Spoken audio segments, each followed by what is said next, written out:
5 سال 6 مہینے اور 27 دن کی بیماری کے بعد اس کی اماں اپنے نازک سے وجود اور سپید چہرے کے ساتھ استارے فانی سے کوچ کر گئیں، اور وہ جو کتابوں، سہیلیوں اور خوابوں سے ہاتھ چھڑا کر اپنی ماں کی پٹی سے کئی سالوں لگی رہی، تو اب بالکل خالی ہاتھ ہو کر ٹکر ٹکر اماں کی خالی چارپائی کو دیکھا کرتی، یا پھر بولائی بولائی سی اس 5 مرلے کے مکان میں گھومتی پھرتی، اس کمرے سے اس کمرے، باورچی خانے سے برآمدوں تک، اور صحن سے ڈیوڑی تک کا راستہ وہ دن میں نہ جانے کتنی بار ناپتی، پھر تھک جاتی تو سب ستون سے لگ کر صحن میں پھیلی دھوپ کو سمٹتے اور شام کے سائے اترتے دیکھتی۔ پہاڑ سا دن سے رکھتا تو یہ لمبی سی رات آن پڑتی، جسے اپنی بے خواب آنکھوں سے کاٹتے کاٹتے وہ پہلی اذان کے ساتھ اٹھ کھڑی ہوتی۔ کیا ساری مصروفیات اماں کے ساتھ ہی تھیں؟ اتنے کام تھے ان کے؟ صفائی ستھرائی اور جھاڑ پونچھ کے بعد کلاک کی سوئیاں دیکھتی۔ ابا بھی اس سے کوئی خاص ہم کلام تو نہ ہوتے تھے، بس لگی بندی باتیں، تم نے کھانا کھا لیا؟ میرے لیے چائے کا 1 کپ، صبح کے لیے کپڑے تیار کر دینا، وغیرہ وغیرہ۔ لیکن وہ پہلے سے مصروف رہنے لگے تھے، اب گھر دیر سے آتے تھے، شیو روزانہ بنانے لگے تھے، جوتوں کی پالش اور کپڑوں کی استری کا خاص خیال رکھتے تھے۔ پتہ نہیں کیوں، شاید اماں کی بیماری نے انہیں خود پر توجہ دینا بھلا ہی دیا تھا، اس نے دل ہی دل میں سوچا تھا۔ اور پھر ایک دن کم گو سے ابا نے اس سے خاصی طویل گفتگو کی۔ اس نے بے حد سنجیدگی اور مدبرانہ انداز میں بیٹھ کر ابا کی ایک ایک بات کو بہت توجہ سے سنا، لیکن وہ ان کی باتوں کو کوئی خاص سمجھ نہیں پائی تھی۔ خبر نہیں ابا کی باتیں مشکل تھیں یا ان کی باتیں سمجھنے کے لیے اس کی عمر ناکافی تھی، تاہم وہ چپ چاپ بنا کوئی سوال کیے سر کو ہلاتی رہی۔ ایک اکلوتی بیٹی ہو تم میری، نہ کوئی بہن نہ بھائی، کل کلاں کو مجھے کچھ ہو گیا تو تمہارا میکا ہی سمجھو تباہ ہو گیا، کوئی بھائی ہی ہوتا تمہارا تو۔ اب دیکھنا، لوگ تو میرے مکان اور جائیداد پر قبضہ کرنے کا ابھی سے سوچنے لگے ہیں، اور پھر تمہاری شادی کر دی تو مجھ رنوے کو یہاں ٹکیا پکا کر دینے والا کوئی نہ ہوگا۔ کاش تمہارا کوئی بھائی ہوتا تو۔ ابا کی ٹھنڈی آہوں مایوسی اور نا امیدی سے متاثر ہو کر وہ ٹپ ٹپ آنسو بہانے لگی تھی۔ مت رو میری بیٹی، مت رو، اللہ بہتر سبب بنائے گا۔ ابا نے اس کا سر تھپکا، اور پھر اللہ نے جو سبب بنایا وہ بنا سنورا ہنستا کھلکھلاتا اگلے روز ہی ان کے آنگن میں موجود تھا، اور تب اسے گزشتہ روز ابا کی کہی گئی سب باتوں کی سمجھ آ گئی تھی۔ وہ چھت پر سے سوکھے کپڑوں کا ڈھیر لیے اتر رہی تھی جب ابا زرد رنگ کے شوق سے لباس میں سجی سنوری عورت کے ساتھ گھر میں داخل ہوئے۔ بیٹا، یہ تمہاری نئی ماں ہے۔ فوری تعارف۔ ہاں، رشتہ تو ماں کا ہی بنتا ہے، لیکن تم مجھے آپا کہہ لیا کرنا، عمر میں تو مجھ سے چند سال ہی چھوٹی لگتی ہے یہ۔ آپا نے فوراً ہی عمروں کا تعین کرنا شروع کر دیا تو ابا کھلکھلا کر ہنس دیے، خلاف عادت۔ آؤ میں تمہیں گھر دکھاتا ہوں۔ ابا ایک نئے جوش و جذبے سے اس کی نئی ماں عرف آپا کو گھر کا کونا کونا دکھانے لگے تھے۔ وہ کتنی ہی دیر وہیں صحن میں کھڑی رہی۔ وہ اکیلی نہ کھڑی تھی، اماں، اس کی اپنی اماں اس کے ساتھ کھڑی تھیں، اس کا کندھا تھپک رہی تھیں، دلاسا دے رہی تھیں، لیکن اس کے وجود میں ناتوانی سی اترتی چلی آ رہی تھی۔ اپنے کمرے میں آ کر اس نے کپڑوں کا ڈھیر بیڈ پہ الٹا اور پھر بیڈ پہ گر کر لمبے لمبے سانس لینے لگی۔ تانیہ، تانیہ، ابا پکار رہے تھے۔ کہاں چلی گئی ہو تانیہ؟ آپ کی بیٹی کو ہمارا یہاں آنا غالباً اچھا نہیں لگا۔ نئی ماں کا بآواز بلند اپنے خیالات کا اظہار۔ نہیں، ایسی تو کوئی بات نہیں۔ ابا کی شرمندہ سی آواز۔ وہ گھبرا کر اٹھ کھڑی ہوئی۔ ابا، میرے ابا، اسے ابا سے کس قدر محبت تھی، اب اپنے پیارے ابا کو اپنی وجہ سے شرمندہ ہوتے دیکھتی کیا؟ وہ جھٹ پٹ باہر نکل آئی، بال جو ذرا دیر لیٹنے سے تھوڑے سے الجھ گئے، اور سرد پڑتا چہرہ جسے کوئی بھی نظر بھر کر دیکھ لیتا تو اس کی اندرونی کیفیت کو سمجھ لیتا، مگر وہاں دیکھنے کی فرصت کسے تھی؟ میں آپ کے لیے چائے بناتی ہوں۔ وہ لپک کر باورچی خانے میں گھس گئی تھی۔ ذرا سی دیر میں باورچی خانے کی سلیب پر مختلف شاپر سج گئے تھے۔ ابا بیکری سے ہو آئے تھے اور اب وہ کمرے میں تھے۔ وہ کپ کپاتے ہاتھوں سے ٹرے سجانے لگی۔ چپلی کباب، پیسٹری، رول، پیزا۔ چولہے پہ رکھی چائے پک پک کر کڑوی ہونے لگی تب ابا نے پکارا، تانیہ، چائے میں کتنی دیر ہے؟ وہ خود بھی چلے آئے تھے، ٹرالی ان کے حوالے کر کے وہ باورچی خانے میں ہی ٹھہر گئی۔ اماں کو مرے ہوئے آج اس نے دنوں مہینوں کا حساب لگانا چاہا، مگر سب کچھ غلط سلط ہو رہا تھا، تاریخیں گڑمٹ ہو رہی تھیں۔ ہم لوگ کچھ دیر تک آتے ہیں، دروازہ اندر سے بند کر لو اور کھانے کا انتظام کر لینا، رات میں ہم سب اکٹھے بیٹھ کر کھانا کھائیں گے۔ ابا اسے خود سے لپٹائے کہہ رہے تھے۔ ابا کے ملبوس سے اٹھتی مہک قطعی نامانوس تھی۔ شاید ابا نے کوئی نیا پرفیوم۔ ابا کی قمیص کے بٹن سے الجھا ایک لمبا بال اس کی نظروں کے سامنے لہرایا تو وہ لاشعوری طور پر ان سے الگ ہو گئی۔ ابا ہنس رہے تھے، خوش ہو رہے تھے۔ وہ باورچی خانے کی جالی دار کھڑکی سے لگی ان کی چوڑی اور مضبوط پشت کو دیکھ رہی تھی۔ تبھی وہ دونوں صحن کے بیچوں بیچ رک گئے۔ آپا نے ہاتھ بڑھا کر ابا کی قمیص پہ لہراتا وہ بال کھینچ کر پرے پھینکا اور شاید کوئی ہلکی سی سرگوشی بھی کی جو ابا کے آس پاس گری تو ان کی مردانہ ہنسی شام کے اس پہر دیر تک آنگن میں گونجتی رہی۔ اس کی نظریں اس بال پر تھیں جو ہوا کے ساتھ لہراتا اب صحن کے سرمئی فرش پہ چپک گیا تھا۔ گھر کتنا گندا گندا سا لگ رہا ہے، جلدی جلدی صفائی کر لوں۔ رات تک آپا بھی آئے گی ابا کے ساتھ تو کیا سوچے گی؟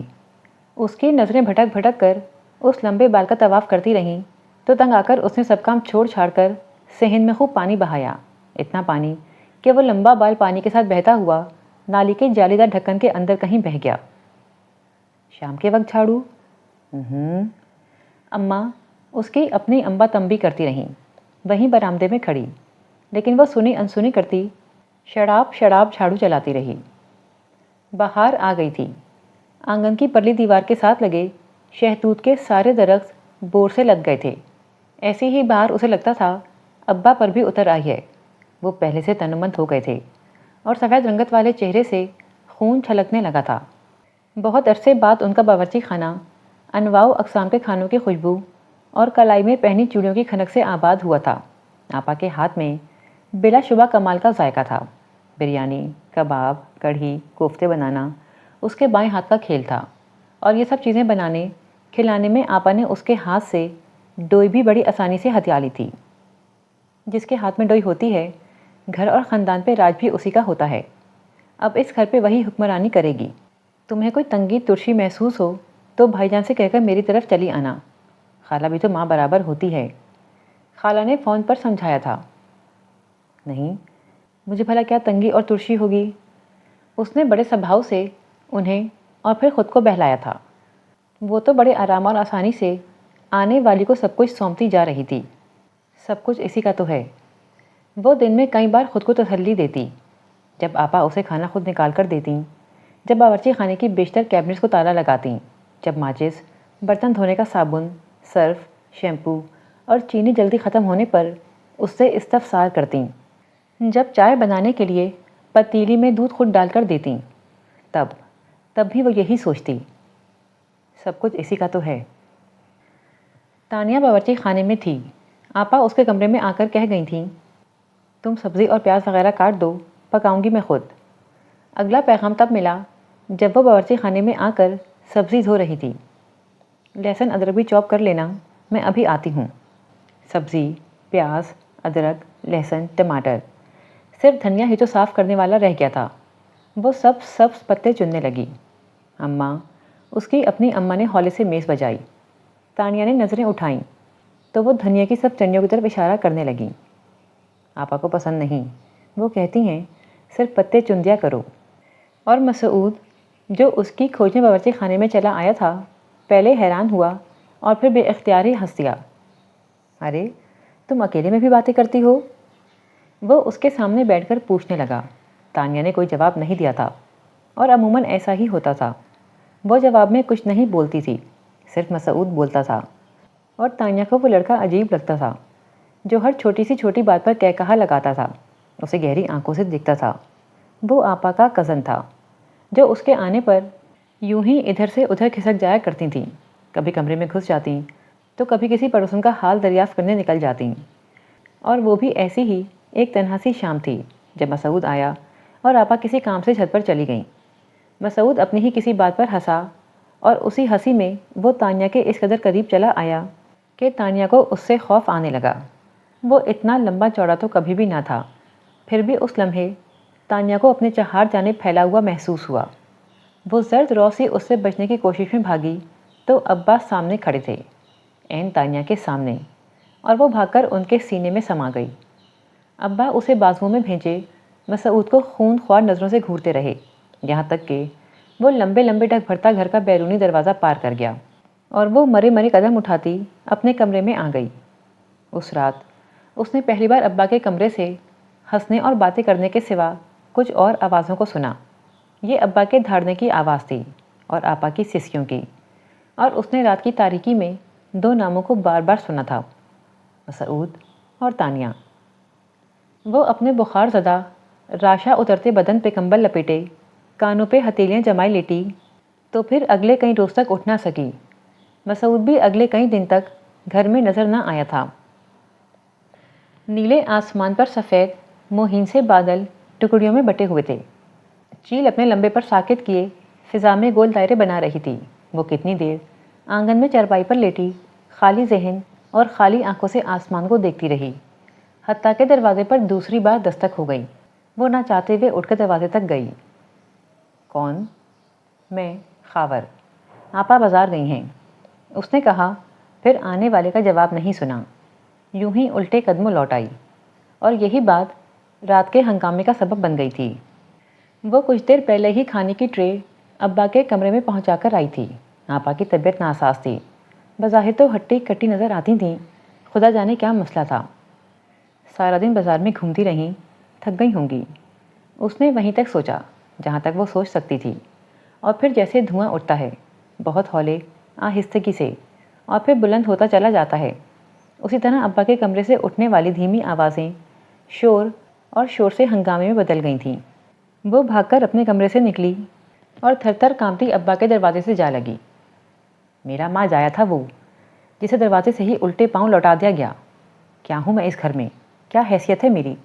اپنی بیٹی کے کرتوت چھپانے کو مسعود کا داخلہ بند کر دیا، خاور کو دروازے کے اندر نہیں آنے دیا۔ میرا سارا میکا یوں ہی چھڑوا دو گے تم؟ کل کوئی اور آئے گا تو اس پہ کوئی نیا الزام لگ جائے گا۔ ارے دو بول نکاح کے پڑھوا کے تانیہ کو رخصت کیوں نہیں کر دیتے؟ اس دو چھٹان کی لڑکی کے پیچھے میں تو اپنے سارے رشتے کھو دوں گی۔ وہ ابا کی بات سننے کی منتظر تھی، لیکن ابا شاید تھک گئے تھے، خاموش رہے اتنی دیر تک کہ وہ تھک ہار کر آنگن میں آ بیٹھی۔ چاندنی دیواروں کو اجلا کر رہی تھی، مگر وہ اندھیرے میں گویا چھپی بیٹھی تھی۔ اماں، اس کی اپنی اماں، باہیں پھیلائے دور کھڑی اسے بلاتی رہیں، لیکن اس نے ناراضگی سے منہ پھیر لیا۔ بہت چالاک ہیں، ہمیشہ دھوکہ دینے آ جاتی ہیں۔ خاور سریا کا بھائی ہے، سگا بھائی، تمہیں چاہیے تھا اسے گھر میں بلا لیتی۔ صبح ناشتہ کرتے وقت ابا نے اسے کہا تھا۔ آپا گھر پہ نہیں تھیں تب بھی؟ اس نے بس ایک سوال ہی کیا تھا۔ ابا کو جانے کیا ہوا کہ ہاتھ میں پکڑا سلائس پلیٹ میں پٹک کر ناشتہ مکمل کیے بنا ہی اٹھ گئے، اور اسی روز خاور دوبارہ آیا تھا، یا شاید بلوایا گیا تھا۔ آپا نے دروازہ کھولا، فل پروٹوکول دیا، چائے تانیہ سے بنوائی، پیش بھی اسی نے کی، اور پھر اپنے کاموں سے لگ گئی۔ خاور سارا دن وہاں رہا اور پھر شام کو ابا کے آنے سے پہلے ہی چلا گیا۔ سارے دن میں یہ پہلا لمحہ تھا جب تانیہ نے کھل کر سانس لی تھی، اور پھر خاور اکثر ہی آنے لگا تھا، کبھی آپا کو پھل دینے، کبھی دوائیاں پہنچانے، کبھی اس کا بلڈ پریشر چیک کرنے۔ ایک روز اسے بھی آفر کر دی، آؤ تمہارا بلڈ پریشر بھی چیک کر دوں۔ وہ جو آپا کو پانی کا گلاس دینے آئی تھی گھبرا کر پلٹ گئی۔ آپا نے کھلکھلا کر کہا لگایا، خود وہ جوں کا تو سنجیدہ بیٹھا تھا۔ وہ ایسا ہی تھا، مسعود کی طرح بار بار کہا نہیں لگاتا تھا، بس سینے سے مسکراتا تھا۔ بس اس کی آنکھیں، سرخ ڈوروں والی زرسی آنکھیں، تانیہ کو بے حد بری لگتی تھیں۔ وہ جو بھی کام کرتی، جس زاویے سے بھی اٹھتی بیٹھتی، دو آنکھیں اس کے آر پار ہوتیں، جس طرح جوتے کے نرم تلوے میں کوئی کنکر پیوست ہو جائے، تکلیف دے یا نہ دے محسوس ہوتا رہتا ہے، اسی طرح وہ دو آنکھیں جو باریک کنکر بن کر اس کے آگے پیچھے ہر قدم چپتی رہتی تھیں۔ آپا کمر پہ ہاتھ رکھے ہائی وائی کرتی اس کے قریب سے گزر کر کمرے میں غائب ہو گئی تھیں۔ آج کل تو کوئی کام نہیں کرتی، بس کھا کھا کر موٹی ہوئی جا رہی ہیں، اس نے پتہ نہیں کس لے میں خالہ سے کہہ دیا تھا۔ لو، تم سا معصوم بھی کوئی ہوگا بنو، تمہارے باپ کا نیا بچہ پیدا کرنے والی ہے وہ، میری مانو تو یہاں آ جاؤ میرے پاس، اسے تو بچے کا بہانہ مل جائے گا، تمہیں خوب ہی رگڑا لگے گا، ان دونوں کی چاکری کے ساتھ ساتھ بچے کی دیکھ بھال بھی تمہارے سر آ جائے گی۔ میری تو سمجھ میں نہیں آتا بھائی جان اب تمہارے بارے میں کچھ سوچتے کیوں نہیں؟ اس نے آہستگی سے فون رکھ دیا۔ خالہ کے 4 بیٹے تھے، وہ اسے بہو بنانے کی خواہش مند بھی تھیں، لیکن ابا کہتے تھے تمہاری خالہ بے حد لالچی اور حریص عورت ہے، پہلے تمہیں اور 2 لڑکوں کا جہیز ہتھیائے گی، بعد میں جائیداد بٹورنے کے منصوبے بنانے لگے گی۔ اور میں بھی کتنی نادان ہوں، خالہ کہیں تو وہ سچی لگتی ہیں، ابا کی سنوں تو وہ بھی درست، پتہ نہیں لوگوں کی پہچان کیسے کرتے ہیں۔ وہ رات کی تاریکی میں بیٹھ کر انسانوں کی پہچان کے پیمانے تیار کرتی، لیکن وقت آنے پر سارے کے سارے معیار بوگس ثابت ہوتے۔ تم جو ہوتے تو زندگی ہم سے تلخ لہجے میں بات کرتی کیوں؟ زرد روسی شام تھی، وہ قیالی کے قریب بیٹھی چاول چن رہی تھی، پلٹ کر دیکھا خاور تھا، یوں بیٹھا تھا جیسے بہت فرصت میں ہو، سر کرسی کی پشت سے ٹکا رکھا تھا، دائیں ہاتھ میں سگریٹ سلگ رہا تھا جس سے مدھم سا دھواں اٹھتا تھا اور فضا میں سگریٹ کی مخصوصی مہک بن کر پھیل رہا تھا۔ پاؤں سلیپر سے آزاد سامنے کی میز پر ٹکا رکھے تھے، وہ زیر لب دہرا رہا تھا تم جو ہوتے تو زندگی ہم سے تلخ لہجے میں بات کرتی کیوں؟ چہرے پہ مسکراہٹ تھی، ہلکے سے درد میں لپٹی مسکراہٹ، وہ جانے کیوں اسے دیکھتی چلی گئی۔ خاور کی نظروں نے زاویہ بدلا، تانیہ نے محسوس بھی کر لیا، لیکن جانے کیا ہوا کہ اپنی نظروں کا زاویہ بدل ہی نہ پائی، وہ جہاں تھیں ٹکی رہیں، یہاں تک کہ خاور کی نظروں میں سوال اتر آیا، تب جیسے وہ کسی گیان سے جاگی ہو، گھبرا کر کھڑی ہوئی تو ذرا سے چاول گرے اور دور تک بکھرتے چلے گئے۔ وہ شرمسار سی باورچی خانے میں آن کھڑی ہوئی۔ کیا ضرورت تھی ایک غیر مرد کو اتنی گہری نگاہ سے دیکھنے کی؟ اماں نے گھرکا تھا، ایک تو یہ ہر وقت پہرے دار بنی پھرتی ہیں میری۔ پتہ نہیں اماں پہ غصہ تھا یا خود پہ، وہ بڑبڑاتی ہوئی چولہے کی تیز آنچ پہ پیاز بھوننے لگی۔ باہر بیٹھا خاور نیمبا آنکھوں سے چڑیوں کو آنگن میں اترتے اور چاول چگتے دیکھتا رہا۔ سگریٹ جل کر بجھ گیا تھا، لیکن مسکراہٹ تھی کہ اس کے ہونٹوں پہ سلگے جا رہی تھی۔ ڈھیر سارا کام تھا، سارا نپٹا لیا، خود کو خوب تھکایا کہ بستر پہ جاتے ہی نیند آ جائے۔ دل جو سوچنا چاہ رہا ہے نہ سوچے نہ دہرائے، لیکن کمرے میں آ کر نرم بستر پہ کئی کروٹیں بدلنے کے بعد بھی نیند نے نہیں آنا تھا، نہ آئی، یہاں تک کہ اس نے بے بس ہو کر خود کو آزاد چھوڑ دیا۔ آنکھوں نے جو دیکھا تھا وہ کئی بار سوچا، دل ویسے دھڑکا جیسے شام کو دھڑکا تھا، اس پل، اس لمحے جب اس کے وجود کو خاور نے اپنی نظروں کے حصار میں لیا تھا، جب دونوں کی آنکھیں چار ہوئی تھیں، جب خاور کی پرخیال سرخی میل آنکھوں میں اس کے لیے سوال ابھرا تھا، جب اس نے خاور کے چہرے کے ایک ایک نقش کو گھڑی بھر کے لیے بہت وضاحت سے دیکھا تھا، اور جب سے اس کی آواز کانوں میں بار بار گونجتی تھی۔ بعض مردوں کی آواز کتنی خوبصورت ہوتی ہے، پتہ نہیں اس زرد روز شام کا فسوں تھا یا اس کی کچی عمر کا۔ اس رات بہرحال اس نے خاور کو بارہا سوچا تھا، اور پھر اس نے خاور سے بھاگنا چھوڑ دیا۔ اس کا دیکھنا بھی اب برا نہ لگتا تھا، بس گھبراتی اور شرماتی تھی، اس کی طرف دیکھنے سے کتراتی تھی، اور کبھی وہ براہ راست اسے دیکھتا، اس سے بات کرتا تو اس کی جان پہ بناتی تھی۔ اس روز آپا کے کہنے پر وہ خاور کے لیے چائے بنا کر لائی تو خاور نے ہاتھ میں پکڑا سگریٹ ایک لمبا کش لینے کے بعد ایش ٹرے میں مسلتے ہوئے اسے پکارا، تانیہ۔ وہ چونک کر مڑی، آؤ تمہارا ہاتھ دیکھوں۔ آپ کو ہاتھ دیکھنا آتا ہے؟ یہ پہلا جملہ تھا شاید جو اس نے خاور سے بولا تھا۔ ٹھیک ٹھاک دیکھنا آتا ہے، آؤ یہاں بیٹھو۔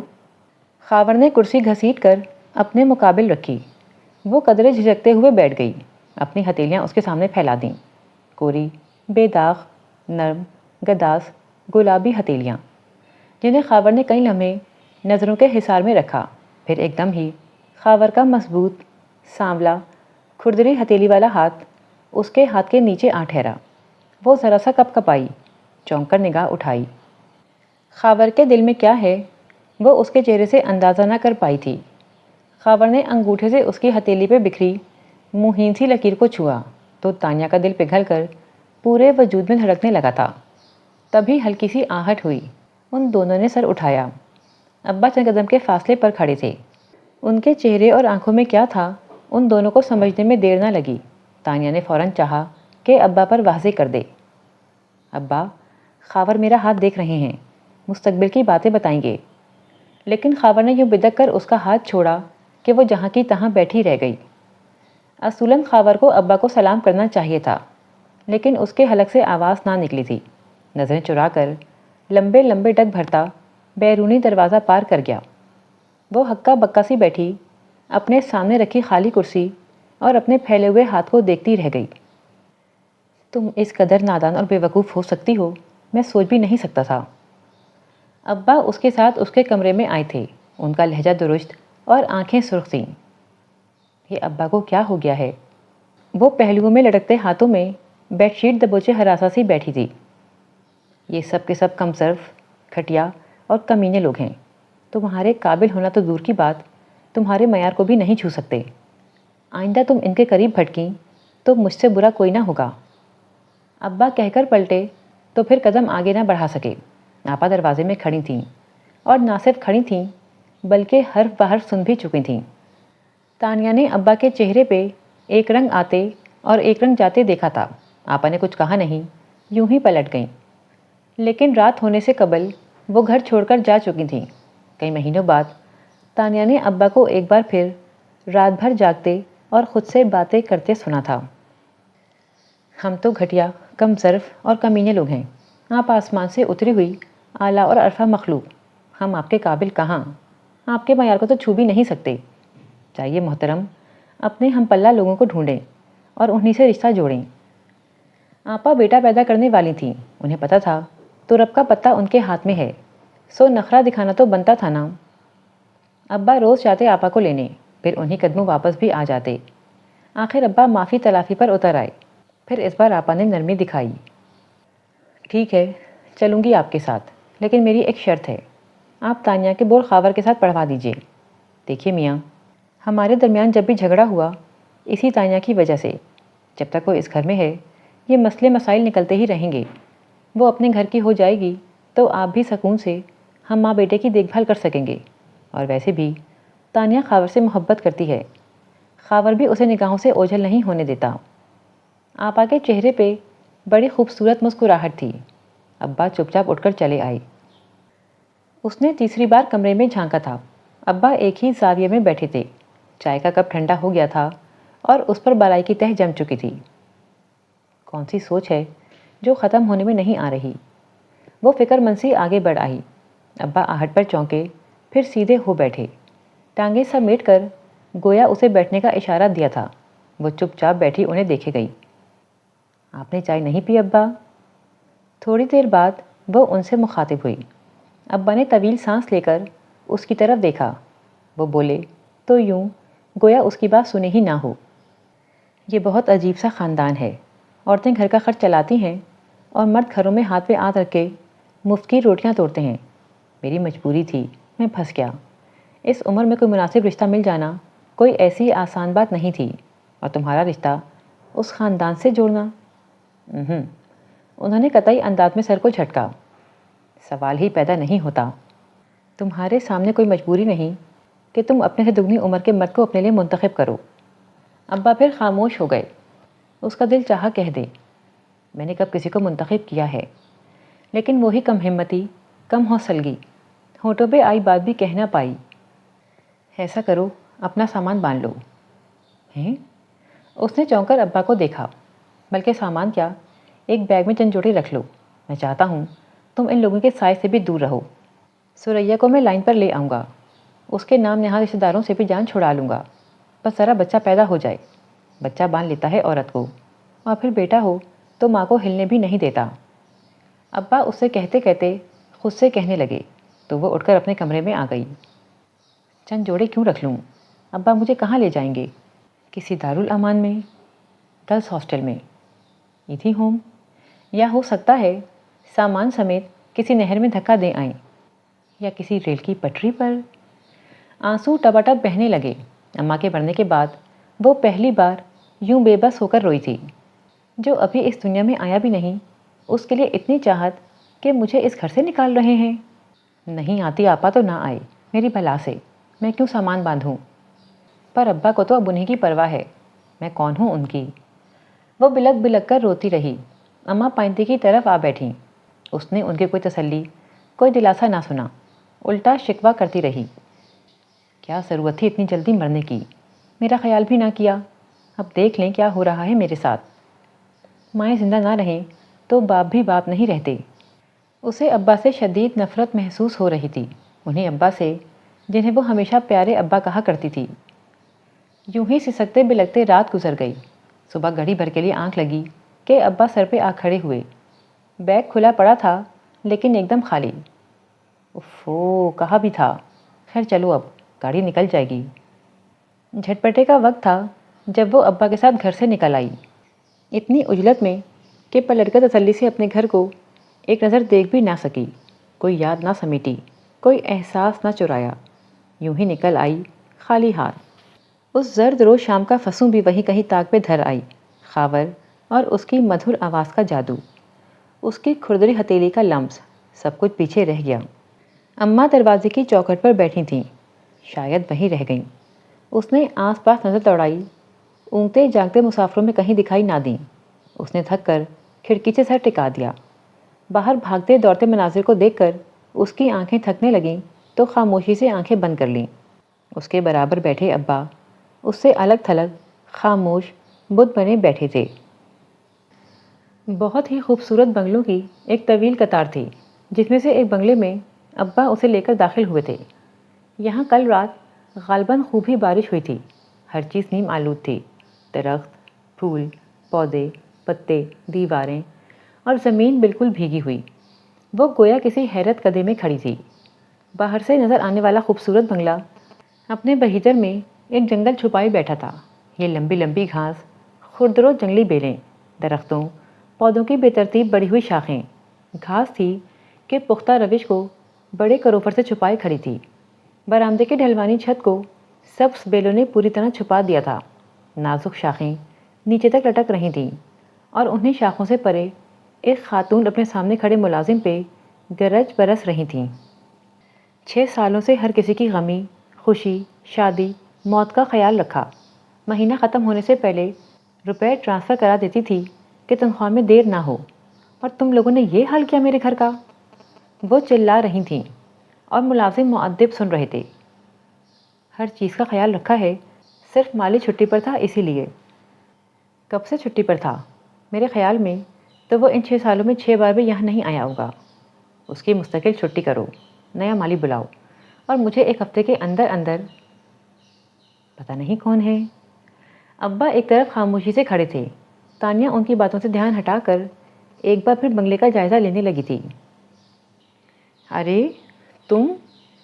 ان خاتون کی حیرت بھری آواز پر وہ چونک کر مڑی۔ آؤ اندر آؤ۔ وہ بے حد حیرت سے بے اختیاری ان لوگوں تک آئیں، ایک دم سے پلٹیں اور کسی دروازے سے اندر غائب ہو گئیں۔ ملازم تتر بتر ہو گئے۔ ابا چند لمحے وہیں کھڑے اپنے ہاتھ مسلتے رہے، پھر ہولے سے کھن کھاڑتے ہوئے کمرے میں چلے گئے۔ اس نے اپنے وجود میں تھکاوٹ اترتی محسوس کی تو وہیں رکھی ایک کرسی پر ڈھیسی گئی۔ 6 گھنٹوں کے طویل سفر نے اسے اس قدر تھکا دیا تھا کہ ذہن کچھ بھی سوچنے سے قاصر لگ رہا تھا۔ وہ کرسی کی پشت پہ سر گرائے لون نما جنگل میں پھدکتی گلہریوں اور اڑتی ہوئی تتلیوں کو دیکھتی رہی۔ ایک لمبا سا کیچوا برآمدے کی سیڑھی کے پاس بہت آہستہ آہستہ ریکھ رہا تھا۔ وہ چند لمحے اسے دیکھتی رہی، پھر کراہت سے نظریں پھیر لیں۔ بارش کے باسی پانی کی خوشبو اس کے آس پاس چکراتی پھر رہی تھی۔ ابا اندر جا کر جانے کہاں غائب ہو گئے تھے۔ اس نے بامشکل اپنے وجود کو کرسی سے اٹھایا۔ اندرونی دروازہ کھولنے سے پہلے ہی اس نے سن لیا تھا۔ تو شادی کر لی تم نے؟ خاتون پوچھ رہی تھیں۔ مجبوری بن گئی تھی، ابا کا جواب۔ تانیہ نے ذرا سا دروازہ کھول کر جھری سے اندر جھانکا۔ ابا سر جھکائے بیٹھے تھے۔ خاتون بڑے مغرور سے انداز میں انہیں دیکھ رہی تھیں۔ مرد بہت جلدی مجبور ہو جاتا ہے۔ ابا کچھ نہ بولے تھے، بس پھیکی سی ہنسی کو لبوں پہ پھیلتے دیکھ کر اس نے دروازہ بند کر دیا۔ میں تانیہ کو آپ کے پاس چھوڑنے آیا ہوں، ہو سکے تو دنیا داری کا کچھ سبق اسے بھی پڑھا دیں۔ صاف سلیٹ کی مانند ہے، سیکھنے کی عمر آئی تو اسما بستر سے جا لگی تھی۔ نئی ماں کو دنیا داری کا سبق نہیں آتا، وہ پڑھا دیتی۔ خاتون کا کروفر۔ تانیہ کا دل چڑیا کے بچے کی طرح سہم گیا تھا۔ وہ ضرورت سے زیادہ پڑی ہوئی ہے۔ ابا طاویلیں گھڑ رہے تھے، وہ پلٹی اور دوبارہ سے کرسی پہ ڈھہ گئی۔ تھوڑی دیر بعد ابا برآمد ہوئے۔ وہ چپ چاپ بیٹھی ان کے چہرے پہ پھیلتی سرخی کو دیکھتی رہی تھی، جو کسی ضبط کا نتیجہ لگ رہی تھی۔ یہ عنایہ خاتون ہیں، میری سگی پھپھی کی بیٹی ہیں، بڑے سالوں بعد انگلینڈ سے واپسی ہوئی ہے، مستقل قیام کے لیے۔ تمہارا خیال رکھیں گی یہ۔ ٹھنڈی ٹھار برف گرنے لگی تھی اس کے وجود پر۔ میں یہاں رہوں گی ابا؟ نئے شہر کی نئی فضاؤں میں اس نے ابا سے پہلی بات کی تھی۔ لہجے میں ویسا ہی ڈر اور خوف تھا جیسا پہلے روز اسکول جاتے ہوئے بچے کے چہرے پہ ہوتا ہے۔ ابا نے اس کے سر پہ ہاتھ رکھا۔ کب تک؟ اس نے ایسے پوچھا جیسے بچہ پوچھتا ہے اسکول کے اندر قدم رکھتے ہی کہ چھٹی کب ہوگی۔ ابا نے بے اختیار اسے سینے سے لگایا، ماتھے پہ چوما۔ میں تم سے رابطے میں رہوں گا، فون کرتا رہوں گا، خود بھی آؤں گا ملنے۔ عنایہ خاتون باہر آ گئی تھیں۔ چلتا ہوں اب۔ ابا ان دونوں کو چھوڑ کر لمبے لمبے ڈگ بھرتے بیرونی گیٹ سے نکل گئے۔ وہ دونوں چند لمحے اس روش کو دیکھتی رہیں جہاں ابا کے قدموں سے دبی گھاس اب آہستہ آہستہ دوبارہ سر اٹھا رہی تھی، اور جسے دیکھ کر عنایہ خاتون کو ایک بار پھر ملازموں کی ہمدردی یاد آنے لگی تھی۔ تانیہ نے اپنے کپکپاتے بدن کو کمزور پڑتے دیکھا تو کرسی کا سہارا لے کر بیٹھ گئی۔ عنایہ خاتون نے ایک نظر اسے دیکھا اور پھر تیز تیز قدموں سے چلتی اندر چلی گئیں۔ پتہ نہیں وہ کتنی دیر اونگتی رہی۔ آنکھ کھلی تو ملازمہ اس کے سر پہ کھڑی تھی۔ عنایہ خاتون بلا رہی ہیں، کھانا تیار ہے، کھا لیجیے۔ تانیہ چپ چاپ اس کی رہنمائی میں پہلے واش روم اور پھر کھانے کی میز تک جا پہنچی۔ روٹی، سالن، چاول اور کباب۔ میرے دسترخوان پہ ایک وقت میں ایک ہی ڈش بنتی ہے۔ تمہارا پہلا کھانا تھا آج، اس لیے کچھ اہتمام کر لیا ہے۔ تانیہ نے بڑی توجہ سے انہیں سنا۔ ان کے لہجے سے کچھ اندازہ نہیں ہوتا تھا کہ کس ٹون میں بول رہی ہیں۔ ملازمہ رائتہ اور سلاد بھی رکھ گئی۔ اسی دوران اسے محسوس ہوا جیسے عنایہ خاتون بڑے دھیان سے اسے دیکھ رہی ہیں۔ اپنی پلیٹ میں چاول ڈالتے ہوئے اس کا ہاتھ کپ کپ آیا اور کچھ چاول میز پہ گر گئے۔ تانیہ نے فوراً نگاہ اٹھا کر دیکھا، وہ واقعی اپنی نظریں اس پہ گاڑی بیٹھی تھیں۔ قد اپنے باپ کا لیا ہے تم نے، اور رنگ و روپ اپنی ماں کا۔ اچھی بھلی خاتون تھی وہ۔ ایک آدھ بار ملی تھی میں ان سے، اور اس کے بعد ایک لمبی سرد آہ۔ کھانا کھانے کے بعد وہ کسی سے فون پر مصروف ہو گئیں اور وہ وہیں ایک صوفے پر ٹک گئی۔ یہ پہلا موقع تھا کہ تانیہ نے عنایہ خاتون پر توجہ کی تھی۔ وہ خوبصورت تھیں، بلکہ نہیں، وہ بہت خوبصورت تھیں۔ لمبا سا قد تھا، بے حد سڈول جسم، ہاتھ پاؤں نازک، چہرے کے نگوش متناسب اور جاذب نظر، بال بھورے رنگ میں رنگے ہوئے، سب ٹھیک تھا۔ بس وہ چڑچڑے پن اور بدمزاجی کا تاثر تھا جو ان کی شخصیت کی ساری خوبصورتی پر حاوی تھا۔ کم عمر لگ سکتی تھیں، مگر سوٹ کی ہم رنگ شال یوں بکل مار کر اوڑھ رکھی تھی کہ اپنی اصل عمر سے 4-5 سال بڑی ہی دکھتی تھیں۔ وہ انہیں دیکھنے میں یوں محو ہوئی کہ پھر ادھر ادھر کی سدھ بدھ نہ رہی۔ خیال ہی نہ رہا کب ٹانگیں سمیٹ کر صوفے پہ رکھیں، کب بازو داہنے گال تلے رکھا اور کب گہری نیند میں کھو گئی۔ پچھلی رات کی جاگی ہوئی اور پھر سفر کی تھکان۔ ارے یہ لڑکی تو بہت ہی لاپرواہ اور کاہل لگتی ہے، دیکھو ذرا، بیٹھے بیٹھے ہی خراٹے لینے لگی۔ کسی نے اسے چادر اڑائی۔ عنایہ خاتون کے چپتے ہوئے لہجے میں اظہار خیال کو بھی اس نے کہیں دور سے سنا، پر آنکھیں تھیں کہ کھلنے پر راضی ہی نہ تھیں۔ وہیں پڑے گہری نیند سوتی رہی، یہاں تک کہ سارا بنگلہ رات کی تاریکی میں ڈوب کر پہلے سے زیادہ وحشتناک لگنے لگا تھا۔ ڈنر کے بعد ملازمہ اسے اس کمرے میں لے آئی تھی جو اس کے لیے مخصوص کیا گیا تھا۔ سنو، یہ کپ چائے مل سکتی ہے؟ اس نے قدرے جھجک کر کہا تھا۔ چائے بھی مل سکتی ہے، کافی بھی، آپ کیا لینا پسند کریں گی؟ بس چائے، میں ابھی لے آتی ہوں۔ اور پھر وہ چائے لائی تو ساتھ میں ہدایات کا ایک پلندہ بھی تھا۔ 9 بجے کے بعد بنگلے کی بتیاں بجھا دی جاتی ہیں، یہ عنایہ خاتون کے سونے کا وقت ہوتا ہے۔ اسی لیے وہ کسی قسم کا شور اور ہنگامہ پسند نہیں کرتیں۔ رات کے وقت آپ ٹی وی نہیں دیکھ سکیں گی کیونکہ آپ کا کمرہ عنایہ خاتون کے برابر میں ہے، وہ آوازوں سے ڈسٹرب ہو سکتی ہیں۔ عنایہ خاتون کے کمرے میں ان کی اجازت کے بغیر جانا منع ہے، بلکہ یوں سمجھیں وہ اپنے کمرے میں دوسروں کی آمد و رفت کو بالکل پسند نہیں کرتیں۔ رٹے رٹائے جملے ایک ایک کر کے اس کی طرف اچھالنے کے بعد ملازمہ چلی گئی تھی۔ وہ اس لگژری روم میں اکیلی تھی، بالکل اکیلی اور اداس بھی۔ آنکھیں بالکل خوش تھیں، دل دماغ بالکل خالی اور ویران۔ اس نے بدقت خود کو کچھ سوچنے پر آمادہ کیا۔ ابا گھر پہنچ گئے ہوں گے، بلکہ شاید آپا کو بھی لے کر آ گئے ہوں گے۔ بہت آہستگی سے کھڑکی کھول کر وہ چوکھٹ پہ جم گئی۔ رات کے اس پہر چلنے والی ہوا خوش تھی۔ دوپٹہ اچھی طرح اپنے گرد لپیٹتے ہوئے اس نے پھر دانستہ سوچا، ابا کو میرے بغیر گھر کیسا لگ رہا ہوگا؟ کیا آج بھی رات بھر جاگتے خود سے باتیں کرتے رہیں گے؟ ابا کی اداسی کو محسوس کر کے اس کی پلکیں بھیگنے لگی تھیں۔ کھڑکی بند کر کے وہ بستر پر آ لیٹی۔ اجنبی چھت، نامانوس دیواریں، وہ چت سی لیٹی، پلکیں جھپکتی رہی۔ شام میں طویل نیند لے لی تھی، اب رات بھر نیند نہیں آنی تھی، اسے اچھی طرح معلوم تھا۔ صبح اٹھ کر وقت پہ ناشتہ کر لیا کرو۔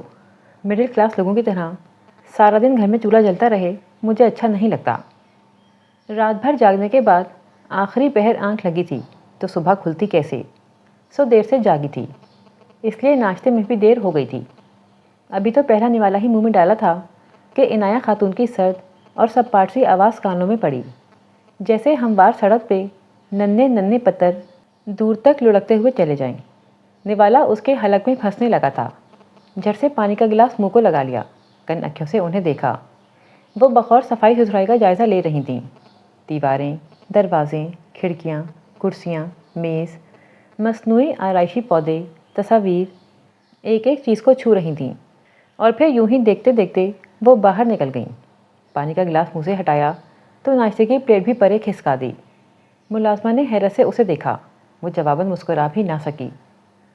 ابا نے کہا تھا فون کروں گا، رابطے میں رہوں گا، پتہ نہیں کب کریں گے فون، کہیں بھول ہی نہ گئے ہوں۔ وہ ہاتھ پہ ہاتھ دھرے بیٹھی تھی جب عنایہ خاتون اندر آئیں اور اسے یوں بیٹھے دیکھ کر چرسی گئیں۔ دیکھو لڑکی، کیا نام ہے تمہارا؟ اپنے ماتھے پہ انگلی بجاتے ہوئے انہوں نے اپنی یادداشت کو کھنگالا۔ تانیہ، وہ ہولے سے بولی۔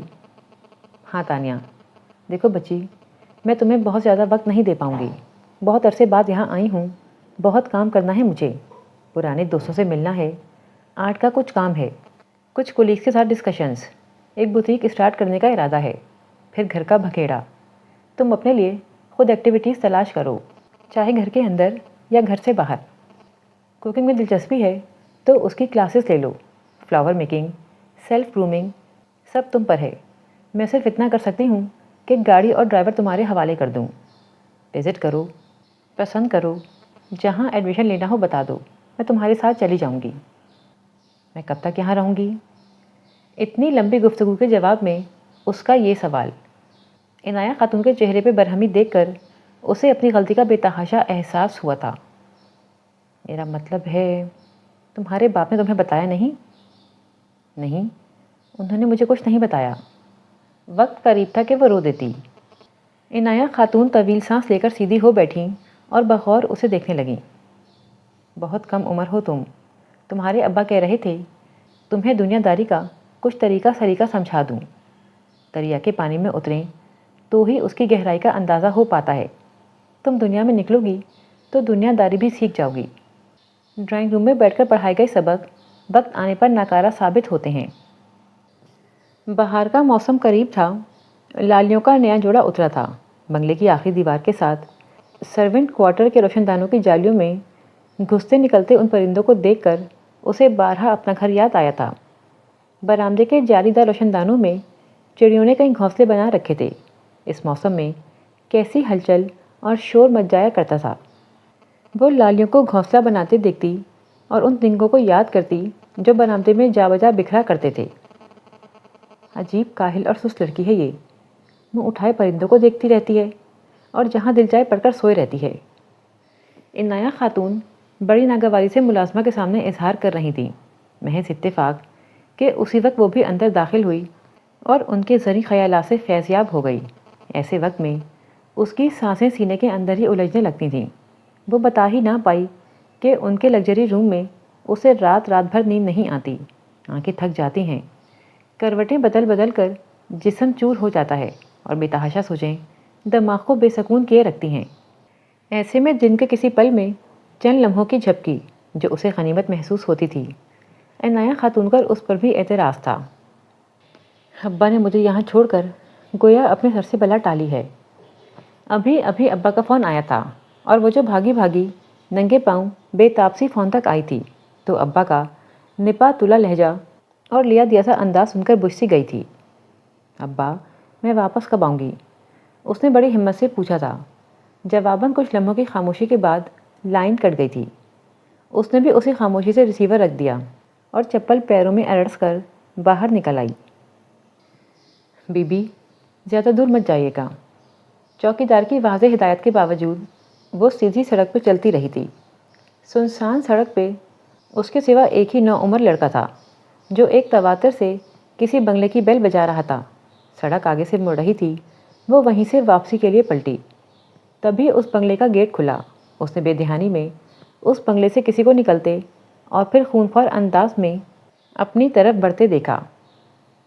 "Any problem with you?"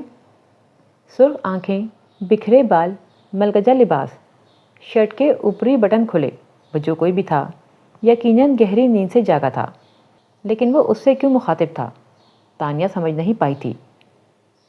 جی؟ بدتمیزی کی کوئی حد ہوتی ہے۔ میں پوچھ سکتا ہوں اس حرکت کا کیا مقصد ہے؟ کس حرکت کا؟ اس کی جان پہ بن آئی۔ گھنٹے بھر سے بیل دے رہی تھی آپ، کیوں؟ اگر کوئی گھر سے نہیں نکل رہا تو اس کا کیا مطلب ہوا؟ اوہ، اسے صورتحال کا ادراک ہوا۔ دیکھیں اس نے فوراً وضاحت دینی چاہی، لیکن سامنے کھڑا شخص اس کی بات سننے کے لیے راضی ہی نہ ہوا تھا۔ اتنی درستگی اتنی صفاکی سے گرجا کہ ضبط کا یارہ نہ رہا۔ دونوں ہاتھ چہرے پہ رکھ کر وہ پھوٹ پھوٹ کر رو دی تو مقابل کو ایک دم چپ لگ گئی۔ اب اس طرح رونے کا کیا مطلب ہے؟ چند ثانیے بعد وہ تہذیب سے آری لہجے میں دوبارہ گرجا تھا۔ اب کون مطلب سمجھاتا اسے؟ وہ سائڈ سے ہو کر نکل آئی تھی۔ ارے رکو، سنو، ایکسکیوز می۔ وہ چند قدم اس کے پیچھے لپکا تھا، پر وہ تھمی نہ اس کے آنسو۔ یہاں تک کہ بہتے آنسوؤں کو اپنے پلو میں چھپاتی وہ اپنے کمرے میں آ بند ہوئی۔ اتنا غم، اتنا دکھ، اتنے آنسو، پس پردہ کون سی بات تھی؟ کون تھا جس کا دیا ہوا زخم گہرا تھا؟ وہ اجنبی شخص یا اس کا اپنا باپ؟ یہ سوچنے کی فرصت کسے تھی؟ وہ اگلے 3 دن بخار میں پھنکتی رہی۔ عنایہ خاتون مصروف سے مصروف تر، ان سے سامنا نہ ہوتا تو انہیں یاد بھی نہ رہتا کہ اس گھر میں ان کے علاوہ کوئی اور بھی بستا ہے۔ ملازمہ نے اطلاع دی کہ تانیہ بی بی کو بخار ہے۔ میڈیسن دو اس کو، ضرورت ہوئی تو ڈاکٹر کے پاس لے جانا۔ ملازمہ نے یہی کیا، دوا دے دی، اس نے کھا لی۔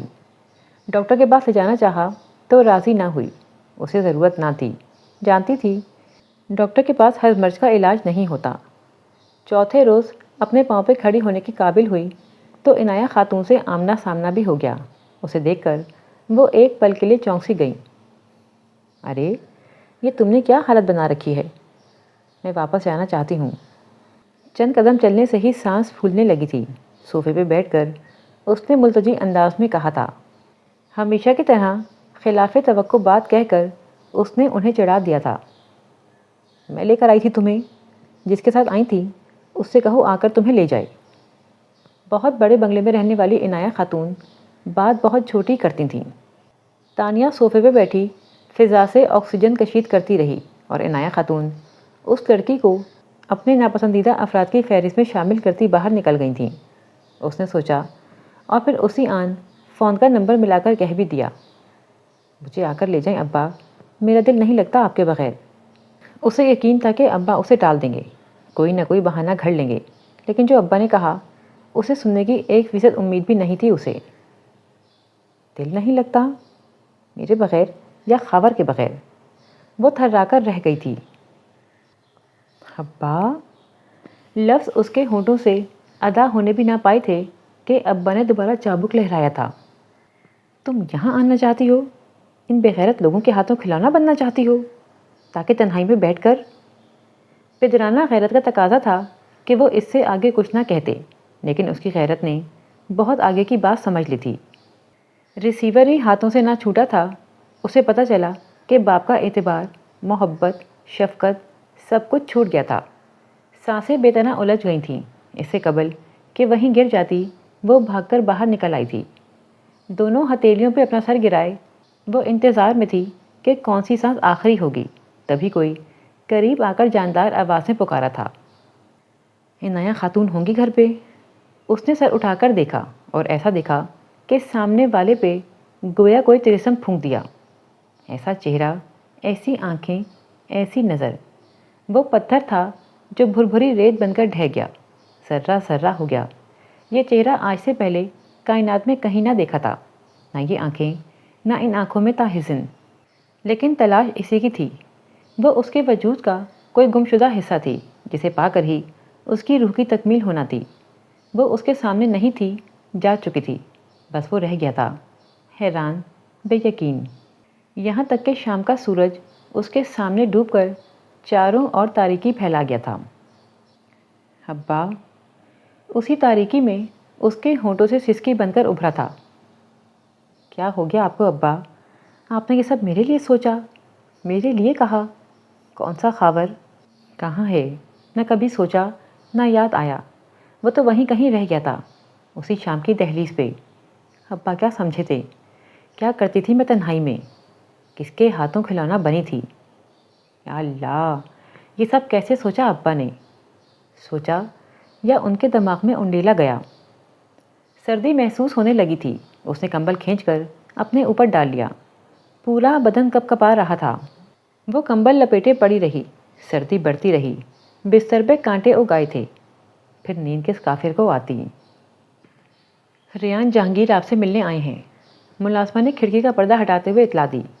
جلتی آنکھوں میں روشنی سی بھر گئی تھی۔ میں کسی ریان جہانگیر کو نہیں جانتی۔ عنایہ خاتون کے سگے بھتیجے ہیں، آپ کا تو نام بھی نہیں جانتے، پھر بھی بضد ہیں کہ آپ سے ملیں گے۔ کہتے ہیں کل لان میں بیٹھی تھیں، کوئی مہمان ہے کیا؟ نام بھی میں نے بتایا انہیں، تانیہ۔ اور تانیہ نے بہت دھیان سے سوچا، کل لان میں جو سامنے آیا تھا اس سے، اور پھر اس سے پہلی ملاقات کو۔ مجھے نہیں ملنا، کہہ دو ان سے۔ اور پھر ملازمہ نے باہر جا کر کہہ بھی دیا، وہ نہیں آئیں گی تو میں چلا جاؤں گا ان کے کمرے میں، لیکن میرے بغیر نہیں جاؤں گا، بتا دو انہیں۔ عجب دھونس بھرا انداز تھا۔ ہاں، عنایہ خاتون کا سگا بھتیجا ہے، بول سکتا ہے اس طرح۔ کمبل سے باہر نکلتے ہی بدن پہ لرزہ طاری ہو گیا تھا۔ یا اللہ! وہ شال اڑتی باہر نکلی۔ کیا کہے گا مجھ سے؟ بدقت چلتی ہوئی ڈرائنگ روم تک آئی تھی۔ وہ اسے دیکھ کر کھڑا ہو گیا تھا۔ وہ دھندلا سا دکھائی دے رہا تھا۔ اس نے اپنی آنکھیں مس لیں، قدم ذرا سا ڈگمگائے تھے۔ میں معذرت کرنے آیا تھا، آئی ایم سوری۔ اس دن میں بہت بدتمیزی سے بولا، انفیکٹ میری طبیعت بہت خراب تھی، آپ نے اتنی تواتر سے بیل دی تو۔ ہمیشہ وہ غلطیاں میرے کھاتے میں کیوں ڈال دی جاتی ہیں جو میں نہیں کرتی؟ وہ کہنا چاہتی تھی لیکن کہا نہ گیا، ٹانگیں کمزور پڑ گئی تھیں، بڑے زور کا چکر آیا۔ آنکھیں بند ہونے سے ایک لمحہ قبل اس نے ریان جہانگیر کو تیزی سے اپنی طرف لپکتے دیکھا۔ لاکھ چاہا اس نے کہ خود کو سنبھال لے، لیکن تاریکی تھی کہ بڑھتی ہی چلی گئی۔ حواس کھونے سے پہلے اس نے دو مضبوط ہاتھوں کا لمس اپنے کندھوں پہ شدت سے محسوس کیا تھا۔ تم میرے گھریلو معاملات میں حد سے زیادہ دخل دے رہے ہو۔ گھریلو معاملات؟ یہ انسانی جان کا معاملہ تھا جو گھریلو سے زیادہ ورلڈ لیول کا معاملہ بن گیا تھا۔ کیا ضرورت تھی تمہیں ایک سچویشن کریٹ کرنے کی؟ ڈاکٹر زیدی کو فون کر دیا، اتنی امپورٹنٹ میٹنگ سے مجھے اٹھا کر لے آئے، گھر بھر کو ہلا کر رکھ دیا، اور وہ بھی بلا وجہ۔ نہیں، وجہ تو تھی پھپھو، جان کا معاملہ تھا۔ عنایہ خاتون جتنا ہائپر ہو رہی تھیں وہ اتنا ہی کول تھا۔ تانیہ نے ہوش اور بے ہوشی کے عالم میں دونوں کی باتیں سنی، پھر گہری نیند میں ڈوب گئی۔ عنایہ خاتون نے بڑی بےزتی کی بیچارے ریان صاحب کی، پر ہم کیا کر سکتے تھے؟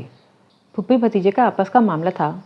ویسے ایک بات بتاؤں، ملازمہ اسے دوا کھلانے کے بعد اب اس کے بال سلجھا رہی تھی۔ عنایہ خاتون ریان صاحب کو رتی برابر پسند نہیں کرتی، دل چاہے تو کھڑے کھڑے گھر سے نکال دیتی ہیں۔ یہ تو بس ریان صاحب کا دل اچھا ہے جو تعلق کو جوڑے ہوئے ہیں، خبر گیری کرتے رہتے ہیں۔ ایسا کیوں ہے سلطانہ؟ وہ پوچھے بغیر نہ رہ سکی۔ زیادہ تو معلوم نہیں، بس اتنا پتہ ہے کہ عنایہ خاتون اور ان کے بھائی جہانگیر کی منگنی وٹے سٹے میں ہوئی تھی۔ جہانگیر صاحب نے تو اپنی منگیتر کو اپنا لیا، لیکن عنایہ خاتون کے منگیتر نے اس رشتے سے انکار کر دیا۔ پھر جی عنایہ خاتون نے بڑا زور لگایا کہ جہانگیر اپنی بیوی کو طلاق دے کر ان کی بے عزتی کا بدلہ لیں، لیکن جہانگیر کو اپنی بیوی منزہ سے سچی محبت تھی، سو انہوں نے بیوی کو ساتھ لیا اور بیرون ملک جا بسے۔ وہیں ریان جہانگیر کی پیدائش ہوئی۔ بس جی اس کے بعد سے دونوں بہن بھائیوں میں کبھی تعلقات استوار ہی نہ ہو سکے۔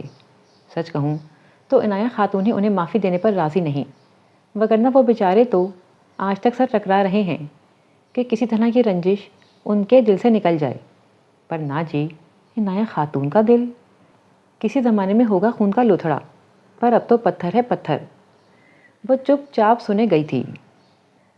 ریان جہانگیر کا اس گھر میں پہلے بھی آنا جانا تھا، لیکن اس باقاعدگی سے نہیں جس تواتر سے اب آنے لگا تھا۔ عنایہ خاتون اپنے کاموں میں مگن ریان جہانگیر کی روزانہ حاضری سے بے خبر تھیں۔ ملازم سب جانتے تھے، کان اور آنکھیں کھلی تھیں، لیکن زبانوں پہ قفل ڈال رکھے تھے، اور بتاتے بھی تو کیا۔ وہ عنایہ خاتون کا پوچھتا، یہ جانچتے بوجھتے بھی کہ وہ اس وقت گھر پہ نہیں ہوتی، لیکن وہ پوچھتا تھا۔ لیکن نگاہیں کھوجتی رہتیں، کبھی وہ دکھائی دے جاتی، کبھی نامراد لوٹ جاتا۔ یہ آپ ہر وقت کھوئی کھوئی اداس اور غمگین سی کیوں رہتی ہیں؟ وہ بہت دنوں بعد چہل قدمی کے لیے نکلی تھی، جب ریان جہانگیر لمبے لمبے ڈگ بھرتا اس کے قریب آ گیا تھا، اور اب اس کے قدم سے قدم ملا کر چلتا کم دیکھتا زیادہ تھا۔ کوئی وجہ بھی تو ہو۔ دوسری جانب خاموشی تھی۔ میرا مطلب ہے کبھی کبھی خوش ہو لینے میں آخر حرجی کیا ہے؟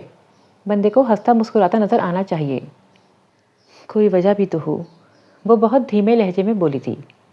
ارے خوش ہونے مسکرانے کے لیے کسی وجہ کی ضرورت ہے؟ ریان جہانگیر نے ازحد حیرت کا اظہار کیا تھا۔ ارے ہم ہاتھ، پاؤں، ناک، کان، آنکھوں والی صحت مند مخلوق ہیں، میرے خیال میں تو خوش رہنے کے لیے یہی وجہ کافی ہے۔ وہ اب الٹے قدموں اس کے سامنے چلنے لگا تھا۔ یہی کیا کم ہے کہ جسے چاہتے ہیں دیکھ لیتے ہیں، جسے دل چاہتا ہے چل دیتے ہیں، جو منہ میں آتا ہے بول دیتے ہیں۔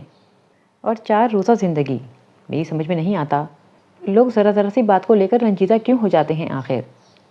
وہ اپنا فلسفہ بول رہا تھا اس تواتر سے کہ اسے بریک دینے کے لیے تانیہ کو اپنے قدم روکنے پڑے تھے۔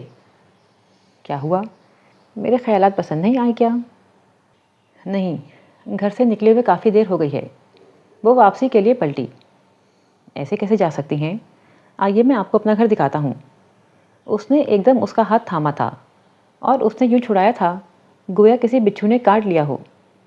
اوہ آئی ایم سوری، میں تو صرف… اور وہ اپنی زرد رنگت سمیت وہاں سے یوں بھاگی تھی کہ ریان جہانگیر کے الفاظ اس کے منہ میں ہی رہ گئے تھے۔ وہ تیز قدموں سے چلتی رہی، جانتی تھی کسی کی نظروں کے حصار میں ہے، اور وہی ہوا تھا۔ گیٹ سے اندر جاتے ہوئے پل بھر کے لیے پلٹ کر دیکھا، وہ وہیں کھڑا تھا جہاں تانیہ اسے چھوڑ کر آئی تھی، ڈوبتے سورج کی لالی میں ایستادہ ایک حیولے کی مانند۔ نہیں، اب کوئی غلطی نہیں، بالکل بھی نہیں۔ یہ ایک اور شام تھی جو اس کے حواسوں پہ چھانے کو تیار کھڑی تھی۔ وہ بلند قامت حیولا ایک اور شام اس کے پلو سے باندھ رہا تھا۔ وہ خوف زدہ تھی، ڈری ہوئی، دل میں کئی عہد باندھ لیے، نہ آواز سنوں گی، نہ چہرہ دیکھوں گی، بات تو بالکل بھی نہیں۔ لیکن اس نے ہاتھ کیوں پکڑا میرا؟ وہ دل ہی دل میں لڑتی جھگڑتی رہی۔ تمہارے پاس کوئی ڈھنگ کا جوڑا ہے؟ ڈھنگ کا جوڑا؟ اس نے ناشتہ چھوڑ کر سوالیہ نظروں سے عنایہ خاتون کو دیکھا۔ پتہ نہیں ڈھنگ کے جوڑے سے ان کی مراد کیا تھی۔ کہاں ہوگا تمہارے پاس؟ اچھا چلو میں دیکھتی ہوں۔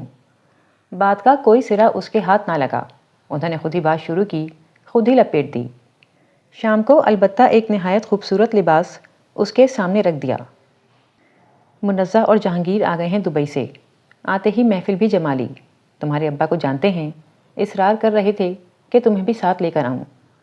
حالانکہ میں تو خود بھی جانا نہیں چاہ رہی تھی. پتہ نہیں ان میاں بیوی کے پاس اتنا فالتو وقت کہاں سے آ جاتا ہے. پورے خاندان کو بلا رکھا ہے. اب میں نہ جاؤں تو باتیں کرنے کے لیے ایک نیا ٹاپک آ جائے گا سب کے ہاتھ میں. رات کو چلیں گے, تیار رہنا تم. اور اس کی کیا مجال کہ تیار نہ رہتی. نہا دھو کر لباس تبدیل کیا اور بال سنوار لیے. میری آئی تو اسے کہنا, پہلے اسے کچھ وقت دے دے, میں تھوڑی دیر ریسٹ کر لوں. قدرے نخوت سے انہوں نے اپنی بیوٹیشین کا نام لیا تھا, اور میری نے جو 15 منٹ اس پر لگائے تھے وہ عنایہ خاتون پر لگائے گئے 45 منٹ پر حاوی ہو گئے تھے. وہ چند لمحے آنکھیں کھولے اسے دیکھتی رہ گئی تھیں. بعض لوگ اپنے حسن سے خود بھی واقف نہیں ہوتے. میری کا خیال تھا عنایہ خاتون اس کارکردگی پر اسے سراہیں گی. یہ کیا بنا دیا ہے تم نے اسے؟ میرے خیال میں تو تمہیں نئے سرے سے ٹریننگ لے لینی چاہیے. انہوں نے کڑی نظروں سے میری کو دیکھا اور آگے بڑھ گئیں. کیا میں اچھی نہیں لگ رہی؟ وہ روحانسی ہو گئی. وہاں اتنے سارے لوگ ہوں گے. میری نے خاموشی سے اس کا ہاتھ دبا کر اشارہ کیا. آئینہ کبھی جھوٹ نہیں بولتا. میری نے اس کا رخ بدل کر کوریڈور میں لگے آئینے کے سامنے کر دیا تھا. یہ دنیا کیسی دنیا تھی. محفل کیا تھی, جیسے رنگ و بو کا سیلاب تھا. ہر چیز اور ہر چہرہ پھولوں سے آراز تھا. کیا ان میں سے کسی نے بے اعتباری, بے زبانی اور در بدری کا دکھ نہیں سہا؟ وہ گویا کسی حیرت قدے میں کھڑی تھی. عنایہ خاتون اسے بھلا کر کسی مجسمے کی طرح ٹانگ پہ ٹانگ چڑھائے بیٹھی تھیں.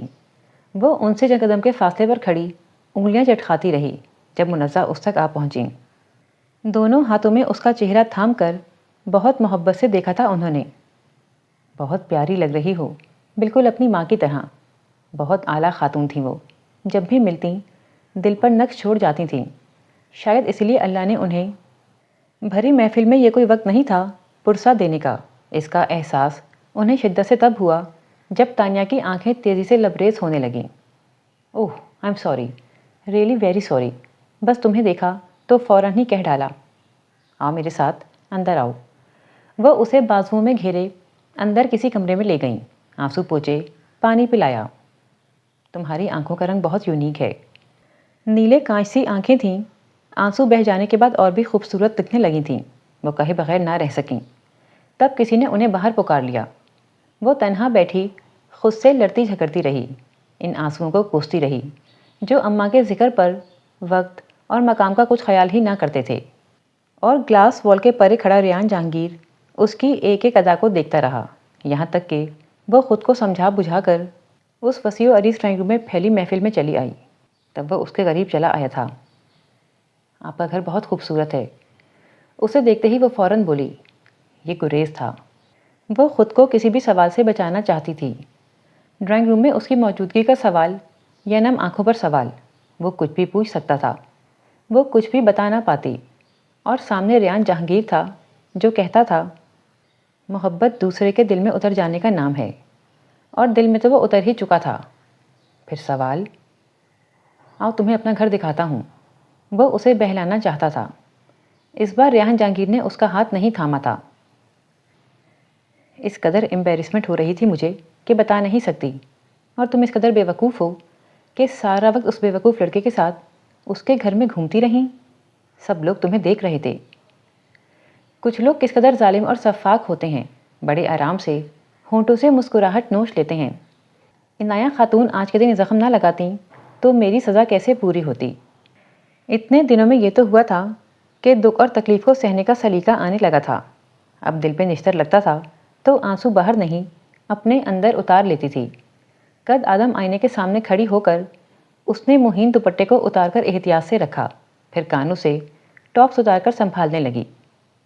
پتہ نہیں کب یہاں سے جانا پڑے. وہ سب چیزوں کے استعمال میں احتیاط برتتی تھی. تو آج سب لوگ مجھے دیکھتے رہے. کیوں؟ وہ آئینے میں اپنا آپ دیکھتی رہی بہت دیر تک. میری ٹھیک کہتی تھی, آئینہ کبھی جھوٹ نہیں بولتا. اور وہ بھی. اس کی آنکھوں میں جگنوں سے اتر آئے. کمبل لپیٹ کر تکیے پر سر رکھ کر اس نے خاصی فرصت سے سوچا. زیادہ وقت تو نہیں گزرا تھا اس کے ساتھ, بس کچھ پل تھے جنہیں مٹھی میں چھپا کر لے آئی تھی. اور اب وہ یوں دمک رہے تھے جیسے اندھیری رات میں ستارے ٹمٹماتے ہیں. تم بہت اچھی ہو تانیہ۔ ریان جہانگیر کے خاص لہجے میں کہا گیا عام سا جملہ اسے نیند میں بھی یاد آتا رہا تھا۔ بہت چمکیلا سا دن تھا، لان کے سبز پودے کھلی کھلی سی دھوپ میں لشک رہے تھے۔ وہ ابھی ابھی نہا کر نکلی تھی، جوانی اور بہار دونوں جوبن پر تھے۔ دھوپ اس کے کورے بدن کو چھو کر سونا بنتی اور پگھل کر دھرتی پہ پھیل رہی تھی۔ وہ پھولوں پہ اڑتی رنگ برنگی تتلیوں اور گھاس پہ چگتی چڑیوں کو دیکھ رہی تھی، جب کوئی چپکے سے اس کے پیچھے آ کھڑا ہوا۔ عنایہ خاتون کے گھر میں ایک ہی اچھی چیز ہے اور اسے بھی ہم لے جائیں گے۔ وہ جب تک بات کا مطلب سمجھ کر پلٹی، ریان جہانگیر لان کی کیاری پھیلا کر اندرونی حصے کی طرف جا رہا تھا۔ وہ لان میں رکھی کرسی پر بیٹھی اور اس کا کہا گیا جملہ دہرانے لگی۔ دل خوشگوار سے انداز میں دھڑکا تھا۔ ریان صاحب کے ممی ڈیڈی بھی ساتھ آئے ہیں، کہتے ہیں کھانا کھا کر ہی جائیں گے، لیکن عنایہ خاتون کا موڈ نہیں لگتا انہیں کھانا کھلانے کا، مصروفیت کا بہانہ بنائے جا رہے ہیں۔ سلطانہ اسے چائے کا کپ لان میں ہی دے گئی تھی، ساتھ ساتھ بتاتی گئی تھی۔ کچھ دیر بعد وہ پھولی ہوئی سانسوں کے ساتھ بھاگی آئی تھی۔ وہ جی آپ کو مانگ رہے ہیں؟ سچ کہہ رہی ہوں، میں نے خود سنا چائے کے برتن اٹھاتے ہوئے۔ وہ ریان صاحب کے لیے آپ کو مانگ رہے ہیں۔ عنایہ خاتون نے کیا کہا؟ انہوں نے کہا کہ آپ کے والد صاحب بھی آخری فیصلہ کریں گے۔ خبر اچھی تھی، لیکن وہ جانے کیوں ٹھنڈی ٹھارسی ہو کر بیٹھی رہی۔ اس کا دل کہتا تھا یہ نہیں ہوگا۔ کیوں نہیں ہوگا؟ کیا رکاوٹ ہے؟ اس نے سوچا۔ تبھی عنایہ خاتون اس کے سامنے آ کھڑی ہوئی تھیں، دونوں ہاتھ سینے پہ باندھے، استضائیہ انداز میں اسے دیکھتے ہوئے۔ سورج ان کے عقب میں تھا۔ تانیہ نے سر اٹھا کر انہیں دیکھنا چاہا، لیکن آنکھیں چندھیا گئیں۔ وہ چند لمحے کھڑی اسے دیکھتی رہیں، پھر شاید وہ مسکرائی تھیں اور پلٹ کر مالی سے بات کرنے لگی تھیں۔ وہ قدرے الجھن میں ڈوبی وہاں سے اٹھ گئی تھی۔ انتظار طویل ہو گیا تھا۔ عنایہ خاتون کیا سوچ رہی تھیں ان میں سے کوئی بھی نہیں جانتا تھا۔ وہ پہروں بنگلے میں چکراتی رہتیں، تھک جاتیں تو لاؤنج میں پڑے خاموش ٹیلی فون کو دیکھا کرتیں۔ شاید کبھی ابا کو احساس ہو جائے، انہوں نے میرے لیے کیا کہا تھا، کیا سوچا تھا۔ وہ منتظر رہتی، شاید آج ابا کو میری یاد آ جائے۔ موسم کئی دنوں سے خراب تھا، آسمان بادلوں سے ڈھکا رہتا، سردی جاتے جاتے اپنا آپ دکھا رہی تھی۔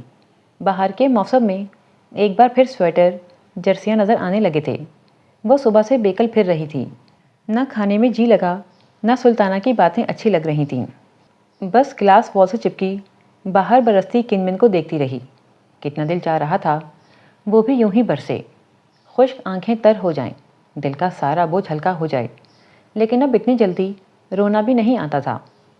رات دھیرے دھیرے اتر رہی تھی جب عنایہ خاتون کی گاڑی پورچ میں آ کر رکی۔ تم نے بتایا ہی نہیں، آج تمہاری ماں کی برسی تھی؟ تمہارے ابا کا فون آیا تو مجھے پتہ چلا۔ سارا دن تو یوں ہی گزر گیا، ورنہ گھر میں قرآن خوانی ہی رکھ لیتے۔ خیر میں نے ایک مدرسے میں پیسے بھجوا دیے تھے، قرآن خوانی کا بھی کہہ دیا تھا اور دیکھوں کا بھی۔ تو ابا مجھ سے اس قدر خفا ہو گئے ہیں کہ آج کے دن بھی انہوں نے میرے لیے تسلی اور دلاسے کا ایک فون کرنا گوارا نہیں کیا۔ وہ تھک کر صوفے پہ بیٹھ گئی، شکایت بھری نظروں سے فون کے سیٹ کو دیکھا۔ بہت ہی اچھے ابا اس وقت بہت ہی برے لگ رہے تھے۔ دل میں وحشت کا ابال سا اٹھا تھا۔ وہ اٹھی اور دروازہ کھول کر باہر نکل آئی۔ ابھی 7 بھی نہ بجے تھے۔ میں منزہ آنٹی کی طرف جا رہی ہوں، آتی ہوں کچھ دیر میں۔ چند منٹ کا ہی تو فاصلہ تھا، اس نے چوکیدار کو بتایا اور پانی میں چھپاک چھپاک قدم رکھتی سیدھی سڑک پہ چل دی۔ منزہ آنٹی اچھی ہیں، بہت اچھی ہیں۔ وہ مجھ سے ملتی ہیں تو ماں کی خوشبو آتی ہے ان کے وجود سے۔ آج ان کے پاس بیٹھ کر ساری باتیں کروں گی اور پوچھوں گی کہ جن بیٹیوں کی مائیں مر جاتی ہیں کیا انہیں گھروں سے دربدر کر دیا جاتا ہے؟ کیا ماں کے بعد دنیا میں کوئی ایسا نہیں ہوتا جو غم کی روٹی بانٹ کر کھا لے، جو چہرہ دیکھ کر جان لے کہ آج دل ٹوٹا ہے، آج جذبات کو ٹھیس پہنچی ہے، آج اداسی روح سے لپٹی جا رہی ہے؟ کون جان سکتا ہے؟ کوئی بھی نہیں۔ اگر ایسا ہو سکتا تو مرنے والی ماں کے لیے کون روتا، کون یاد کرتا؟ اس کے آنسوؤں کا نمکین پانی بارش کے پانی میں گھلا جا رہا تھا۔ کاش نادانی اور جوانی کے بیچ میں کہیں کوئی پڑاؤ یا کوئی منزل ہوتی۔ یہ بات اس نے تب سوچی تھی جب عنایہ خاتون ان دونوں کے سر پر آ کھڑی ہوئی تھیں۔ ان کا چہرہ، ان کی آنکھیں عنایہ خاتون کی نہیں تھیں، ابا کی تھیں۔ ان کی آنکھوں میں کیا تھا؟ تانیہ اپنی جگہ پر کپ کپا کر رہ گئی تھی۔ گیٹ پہ چوکیدار نہیں تھا، وہ سیدھی اندر چلی آئی تھی۔ سارا بنگلہ روشن تھا۔ لاؤنج میں ٹی وی فل والیوم سے چل رہا تھا، لیکن کوئی زی روح موجود نہیں تھا۔ بادل اتنے زور سے گرجا کہ وہ جی جان سے لرزتی وہیں صوفے میں سما گئی تھی۔ منزہ آنٹی، منزہ آنٹی، وہ پوری قوت سے چلائی تھی۔ پتہ نہیں شور زیادہ تھا یا آواز حلق میں پھنس گئی تھی۔ منزہ آنٹی نہیں آئی تھیں۔ وہ دونوں ہاتھوں میں منہ چھپائے بآوازیں بلند رونے لگی تھی۔ تبھی کسی کی آمد کا احساس ہوا۔ وہ ریان جہانگیر تھا، صرف جینس اور ٹی شرٹ میں ملبوس، جس میں اس کے بازوؤں کی مچھلیاں ہر آن تڑپتی اور مچلتی دکھائی دیتی تھیں۔ وہ لاؤنج کا دروازہ اندر سے لاک کر کے پلٹا تھا اور اسے اپنے سامنے دیکھ کر ششدر رہ گیا تھا۔ اس کی حیرت بجا تھی۔ وہ لاؤنج خالی چھوڑ کر گیا تھا۔ تم اس وقت یہاں؟ خیریت تو ہے نا؟ تم رو رہی ہو؟ کب سے بیٹھی ہو یہاں؟ بارش میں بھیگتی ہوئی آئی ہو؟ کون چھوڑ کر گیا ہے تمہیں؟ اتنے سارے سوال وہ ایک کا بھی جواب نہ دے پائی تھی جب اس نے ریان جہانگیر کے عقب میں لاؤنج کے گلاس ڈور کو دونوں ہاتھوں سے بجاتی عنایت خاتون کو دیکھا تھا۔ کہانی بن گئی تھی۔ کہیں کوئی جھول، کوئی کمی، کجی یا خامی نہ تھی۔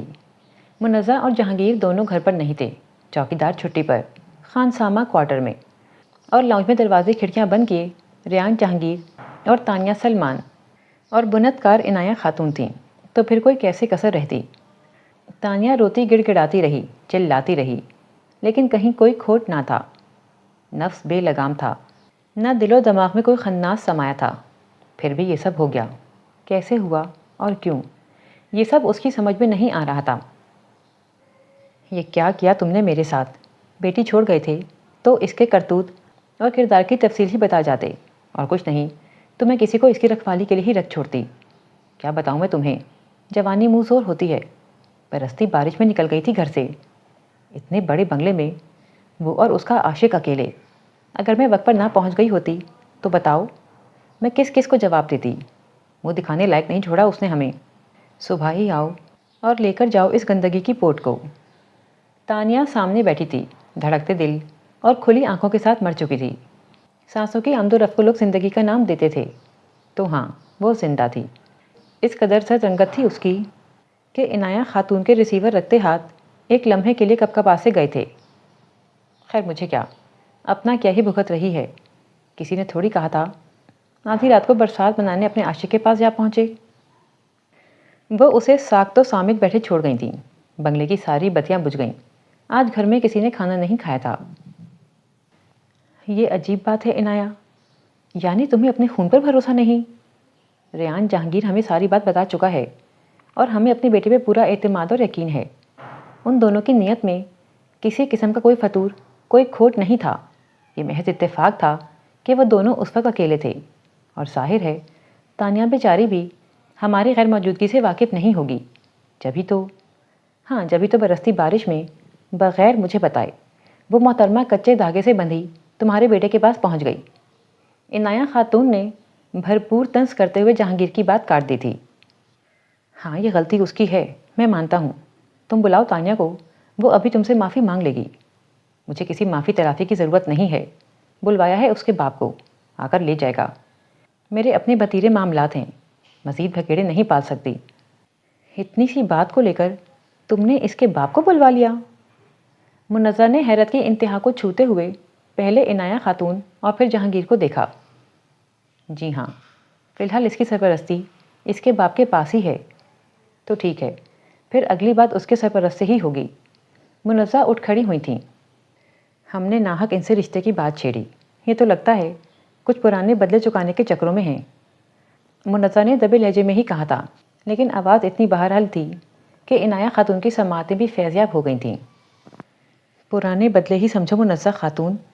ریان جہانگیر نامراد ہو کر میری طرح تڑپے گا، سسکے گا، تب تمہارے کلیجے پہ ہاتھ پڑے گا، اور تبھی میں سکون سے مسکراؤں گی۔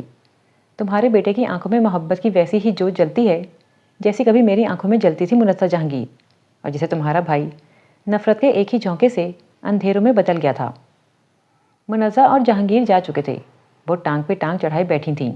سوگوار سی خاموشی پورے کمرے میں ان کے اطراف میں چکراتی پھر رہی تھی۔ تانیہ کو بلاؤ، اسے کہو اس کے ابا آئے ہیں۔ سلمان حفیظ کسی مجرم کی طرح عنایہ خاتون کے سامنے سر جھکائے بیٹھے تھے۔ میں نے آپ سے کہا تھا کہیں چھوٹا موٹا رشتہ دے کر اس کی بات پکی کر دیں۔ وہاں وہ بیٹھی ہے، اس کی ستیلی ماں، کہتی ہے جوان لڑکی کی بڑی ذمہ داری ہوتی ہے، میں نہیں نبھا سکتی۔ ننیال ددیال میں کون ہے جو اس مصیبت کو گلے سے لگائے؟ میں صبح سے شام تک روزی روزگار سے بندھا ہوا انسان ہوں، اس کو ساتھ ساتھ لیے پھروں کیا؟ اور وہ اس کی خالہ، جوان جہان 4 لڑکوں کی ماں، کسی سے بھی 2 بول نکاح کے پڑھوا دو۔ تاک کر حملہ کیا تھا عنایہ خاتون نے۔ صرف بیٹی نہیں لے گی، زر اور زمین بھی مانگے گی ساتھ ہی۔ 5 مرلے کے مکان میں بیٹھا ہوں، تانیہ اور اس کی ماں کا حصہ نکل گیا تو مجھے سر چھپانے کو جگہ کہاں ملے گی؟ انسا مجبور کوئی روئے زمین پہ نہ تھا شاید۔ تانیہ بی بی کمرے میں نہیں ہے جی۔ ملازمہ کی آمد پریشان کن انداز میں ہوئی تھی۔ کیا مطلب؟ عنایہ خاتون فوراً سیدھی ہوئیں۔ ہاں جی، نہیں ہے، نہ کمرے میں، نہ لان میں، نہ کسی اور جگہ۔ میں نے سارا گھر چھان مارا ہے، پتہ نہیں کہاں گئیں۔ اگر تانیہ نہ ملی تو یاد رکھیں آپ مجھے بھی کھو دیں گی۔ وہ ان کے عین سامنے کھڑا تھا۔ بوٹی سی سرخ آنکھیں تھیں، لب کپ کپاتے ہوئے، سانسیں بے ترتیب، جیسے کوئی قیمتی متاع چھن جانے پر جان کنے کی اذیت سے گزر رہا ہو۔ انہوں نے آنکھیں چرائیں اور اپنے کندھے پہ رکھے اس کے ہاتھ جھٹک کر بہت دور جا بیٹھیں۔ وہ بے قصور ہے، اس نے کوئی گناہ نہیں کیا۔ وہ اب سلمان حفیظ کے سامنے دوزانو بیٹھا تھا۔ گناہ نہیں کیا تو پھر کہاں جا چھپی ہے؟ ان کے لہجے میں نفرت بول رہی تھی۔ نہیں جانتا، اگر جانتا ہوتا تو لے آتا اسے اور کہتا سب کچھ ایک بھیانک خواب تھا، صرف خواب۔ وہ ہارے ہوئے انداز میں کارپیٹ پہ بیٹھا تھا۔ ہاں، وہ اس روز آئی تھی، بارش میں بھیگتی، روتی ہوئی۔ اس نے کہا تھا آج میری ماں کی برسی ہے، ابا نے مجھے ایک فون تک نہیں کیا، اور بس اتنا ہی کہا تھا جب عنایہ پھپھو نے دروازہ کھٹکھٹایا۔ میں مانتا ہوں دروازہ بند تھا کیونکہ میں تانیہ کی وہاں موجودگی سے لا علم تھا، اور میں اب بھی لا علم ہوں۔ 6 گھنٹے گزر گئے لیکن میں نہیں جانتا وہ کہاں ہے۔ جانتا ہوتا تو لے آتا اسے۔ وہ اٹھ کر باہر نکل گیا تھا۔ 24 گھنٹے گزر گئے تھے، انہوں نے ہر ممکن جگہ اسے تلاشا تھا، کھوجا تھا۔ تھانے میں خبر کر دیں یا کسی ہسپتال میں ڈھونڈیں، کہیں جان ہی نہ دے دی ہو۔ عجیب جاہل عورت تھی یہ سلطانہ بھی۔ عنایہ خاتون نے جن نظروں سے اسے دیکھا تھا وہ چادر کی بکل مار کر کمرے سے نکل گئی تھی، لیکن سلمان حفیظ کے سامنے جا کر اس کے قدم بھاری پڑ گئے تھے۔ وہ باہر لومنے بیٹھے تھے، دونوں ہاتھوں سے سر جکڑے۔ آپ کی بچی بڑی غیرت والی تھی، منہ سے کچھ نہ بولتی تھی لیکن آنکھیں سب کہہ دیتی تھیں۔ میں تو کہتی ہوں کسی ہسپتال میں جا کر دیکھیں، ہو نہ ہو۔ انہوں نے دہل کر سر اٹھایا۔ اچھا بھلا رشتہ ڈال گئے تھے جہانگیر صاحب، پتہ نہیں عنایہ خاتون نے دیری کیوں کی۔ بن ماں کی بچی تھی، منہ پہ کفل ڈالے رکھتی تھی۔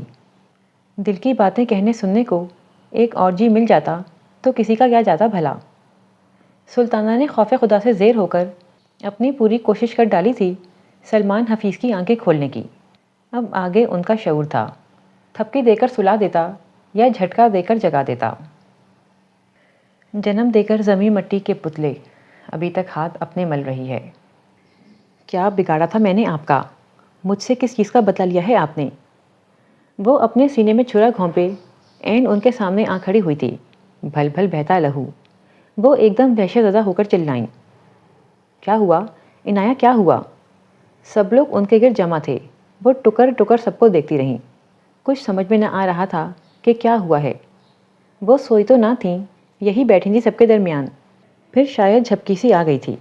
لمحہ بھر کی غفلت، وہ بری طرح چونکیں۔ لمحہ بھر کی غفلت کسی کی جان بھی لے سکتی ہے۔ یہ کیا کیا تھا انہوں نے؟ ایک معمولی سی بات کو کیا رنگ دے دیا۔ رشتوں سے، جذبات سے، فرائض سے غفلت ہی تو برتی تھی۔ انہوں نے نظریں چرا کر ذرا سا پہلو بدلا۔ پتہ نہیں کہاں ہوگی۔ اگر سچ مچ مرمرا گئی تو کیا میں خود کو معاف کر سکوں گی؟ انہوں نے بری طرح جھرجھری لے کر خوفزدہ نگاہوں سے سب کو دیکھا تھا۔ وہ اپنے تھکے ہوئے بخار زدہ جسم کو بمشکل گھسیٹتے ہوئے چل رہا تھا۔ کہاں کہاں نہیں ڈھونڈا تھا اسے۔ ایسا ناراض ہوئی تھی کہ کہیں کوئی پتہ، کوئی نشان نہ چھوڑا تھا۔ کسی نے باہر آتے جاتے نہیں دیکھا تھا، کسی سڑک پر، کسی جانے انجانے گھر میں۔ کہاں چلی گئیں تم؟ مجھ پر بھی اعتبار نہیں کیا؟ میں تمہیں پاک دامن ثابت کر کے رہتا، سارے الزام دھو ڈالتا۔ جب اپنا آپ شیشے کی طرح ہو، شفاف اور چکنا، پھر ایسی میل اور ایسے داغ کہاں باقی رہ جاتے ہیں؟ تم نے بہت جلدی حوصلہ ہار دیا۔ لالیوں کے جوڑے نے شور مچا رکھا تھا۔ چمکدار نیلے انڈوں کا خول نیچے فرش پہ پڑا تھا اور ان کا نوزائیدہ بچہ خوراک کے لیے زرد چونچ کھولے بےتابی سے چلا رہا تھا، اور وہ یہاں کھڑی ہوتی تھی، اکثر ہی سر اٹھا کر ان لالیوں کو دیکھتی تھی اور پھر اپنے گھر کے برآمدے میں شور مچاتی چڑیوں کو یاد کیا کرتی تھی۔ اس نے اپنے قریب آتے سلمان حفیظ کو دیکھ کر کہا تھا، چڑیاں؟ کون سی چڑیاں؟ جو اس کے آنے کے بعد بھوک سے ہار کر کسی اور دیش میں جا بسیں، گھر آنگن سونا کر گئیں۔ وہ دونوں ہاتھوں میں سر دیے سسک رہے تھے۔ میں ایک ناکام اور خود غرض باپ تھا۔ میں اس کی ماں کے بعد اس کی حفاظت نہیں کر سکا۔ میں ان لالیوں کی طرح اپنی بیٹی کے لیے وفاشوار نہ ہو سکا۔ سلمان حفیظ کو پچھتاوے کا جو سانپ ڈستا تھا وہ دو منہا تھا، جو ایک طرف سے ان کی غفلت اور کوتاہی پر ڈستا تھا اور دوسری طرف سے اس ظلم پر ڈستا تھا جو لوگوں نے اس پر کیے تھے۔ تبھی کوئی کاغذ ہوا کے زور سے اڑتا ہوا ریان جہانگیر کے قدموں سے آن لپٹا تھا۔ یہ رائٹنگ پیڈ کا صفحہ تھا۔ ریان جہانگیر نے جھک کر صفحہ اٹھایا۔ تم جو ہوتے تو زندگی ہم سے تلخ لہجے میں بات کرتی کیوں؟ بارش کے پانی میں بھیگا، پھیلی ہوئی روشنائی میں لکھا شعر۔ اس نے کاغذ مروڑ کر پرے پھینکا اور زیر لب شعر دہرانے لگا۔ چند قدم کے فاصلے پر ایک اور کاغذ تھا، دوہرا مڑا ہوا، یوں جیسے ہوا چلی اور پھر بارش کا جھونکا آ گیا۔ اس نے بس یوں ہی بے اختیاری میں ہی کاغذ احتیاط سے اٹھایا تھا۔ یہ دنیا اچھی نہیں ہے، مجھے اپنے پاس بلا لیں اماں۔ یہ کیسی تحریر تھی؟ وہ بری طرح چونکا، پھر سر اٹھا کر دیکھا۔ کسی کمرے کی کھڑکی نہیں کھلی تھی جو وہ سمجھتا کہ یہ کاغذات کسی پرندے کی صورت گرے اور یہاں وہاں بکھر گئے تھے۔ اور یہ تحریر تانیہ کے سوا کس کی ہو سکتی ہے؟ کب لکھا اس نے یہ اور لکھ کر اڑا دیا؟ کیوں؟ وہ بے اختیار کئی قدم چلا تھا۔ یہاں مزید ایک کاغذ موجود تھا، لیکن اب کہ وہ رکا نہیں۔ اس کی چھٹی حس اسے کچھ بتا رہی تھی۔ وہ بھاگ کر سرونٹ کوارٹر کے ساتھ بنے اسٹور روم تک پہنچا تھا۔ سرونٹ کوارٹر میں فی الحال کوئی ملازم نہ رہ رہا تھا اور اسٹور روم، وہ چاروں اطراف دیکھتا ہوا لپکا اور پھر ٹھٹک کر رک گیا۔ یہاں بے شمار کاغذات بکھرے ہوئے تھے۔ وہ ایک کے بعد دوسرا کھولتا چلا گیا۔ میں ایسی نہیں ہوں ابا۔ ہر کاغذ پر ایک ہی جملہ۔ اس نے سر اٹھایا۔ اسٹور کے آخری کونے میں گلابی رنگ کی ہلکی سی جھلک دکھائی دی تھی۔ تانیہ، تانیہ! وہ حلق کے بل چیختا سامان پر سے گرتا پڑتا آخری کونے تک پہنچا تھا۔ تانیہ! اس نے اپنے دل کو بے قابو ہوتے محسوس کیا تھا۔ سفید چہرہ، بند آنکھیں، نیلے ہونٹ۔ وہ زندہ تھی یا مردہ، ریان جہانگیر تخصیص نہیں کر سکا تھا۔ کچھ لوگ بہت ناپ تول کر قدم رکھتے ہیں، سوچ سمجھ کر بولتے ہیں، نظروں سے فاصلہ ناپ لیتے ہیں، تاثرات سے ارادے بھانپ لیتے ہیں۔ ایسے لوگ زندگی کو نہایت خود اعتمادی سے جیتے ہیں، اور کچھ لوگ تانیہ جیسے ہوتے ہیں جو تتلیوں کے پر جمع کرتے کرتے ہاتھوں میں کانٹے چبھو لیتے ہیں، جگنوں کے پیچھے بھاگتے بھاگتے دیکھتے ہی نہیں کہ پاؤں کسی کھائی میں جا پڑا ہے، اور بادلوں کے ساتھ اڑان بھرنے کی چاہ میں قدم زمین بھی چھوڑ دیتے ہیں۔ اور یہی وہ لوگ ہوتے ہیں جن پر زندگی تو ترس کھا لیتی ہے، پر انسان ترس نہیں کھاتے۔ میں اپنی بیٹی کو واپس لے جا رہا ہوں۔ جو کوتاہی مجھ سے سرزد ہوئی اس کی معافی خدا جانے ملے گی یا نہیں، لیکن میری بیٹی کو دوبارہ زندگی ملی ہے، اور میں نہیں چاہتا کہ دوسری زندگی میں یہ دکھوں کی فصل کاٹے۔ اب یہ میرے ساتھ رہے گی جب تک اس کے نصیب میں اگلے گھر جانا نہیں لکھا۔ میرے گھر میں میری بچی اپنے تمام تر حقوق کے ساتھ زندگی گزارے گی۔ سلمان حفیظ تانیہ کو بازو کے حلقے میں لیے سینے سے لگائے بیٹھے تھے۔ یہی مناسب ہے۔ عنایہ خاتون مجبوراً بیٹھی تھیں، ورنہ سچ تو یہ تھا کہ وہ ان باپ بیٹی کو آنکھ بھر کر دیکھنا بھی نہیں چاہ رہی تھیں۔ دل میں غم و غصہ تھا تانیہ کے لیے۔ دو چھٹانگ کی لڑکی رات بھر اسٹور روم میں چھپ کر سب کے سامنے مظلوم بنی جا رہی ہے، اور جو کرتوت دکھا رہی تھی وہ تو کسی کو یاد تک نہیں۔ پھر ہمارے لیے کیا حکم ہے؟ کب تک آئیں اپنی امانت کو لینے؟ جہانگیر صاحب نے ماحول خوشگوار بنانے کی پوری کوشش کی تھی۔